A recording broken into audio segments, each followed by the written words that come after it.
আসসালামু আলাইকুম। নিত্যদিনের রান্নাবান্না থেকে আমি শারমিন। আপনাদের মাঝে একটা রান্নার রেসিপি শেয়ার করব। পালং শাক দিয়ে চিংড়ি মাছ রান্না। এখানে আমি হাফ কাপ পরিমাণ মতো তেল দিয়ে দিলাম। তেলগুলো গরম হয়ে আসলে আমি হাফ কাপ পরিমাণ মতো পেঁয়াজ কুচি দিয়ে দিচ্ছি। 3টা কাঁচামরিচ দিয়ে দিচ্ছি। ভালো করে নেড়ে ছেড়ে এখন ভেজে নেব।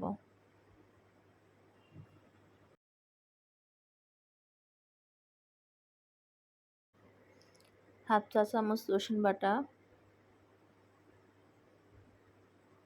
পরিমাণ মতো লবণ,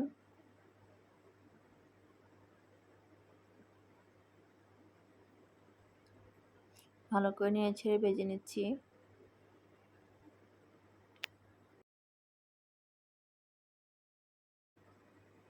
হাফ চা চামচ ধনে গুঁড়া,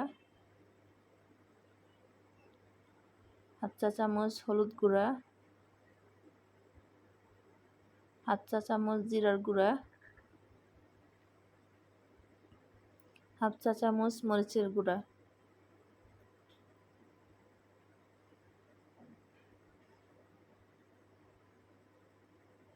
ভালো করে নেড়ে ছেড়ে ভেজে নিচ্ছি।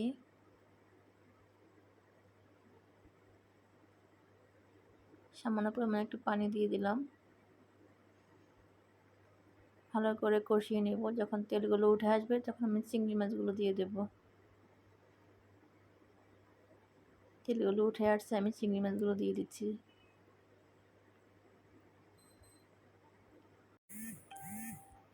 ভালো করে নেড়ে ছেড়ে কষিয়ে নেব।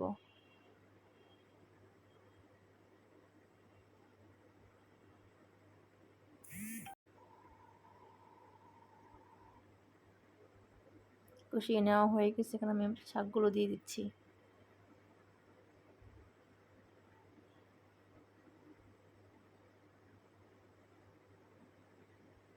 ঢাকনা দিয়ে ঢেকে দিচ্ছি।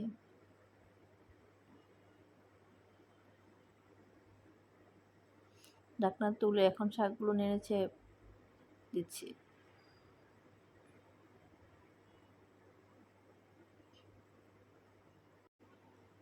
শাকগুলো ভালো করে নেড়ে চেয়ে নিচ্ছি। 2-3 পিস টমেটো দিয়ে দিলাম। ভালো করে নেড়ে ছেড়ে আমি ঢাকনা দিয়ে ঢেকে দেবো। আমি এখানে কোনো পানি অ্যাড করব না। ঢাকনা দিয়ে ঢেকে হালকা আঁচে রান্না করব। ঢাকনা তুলে আবার নেড়ে ছেড়ে দিচ্ছি।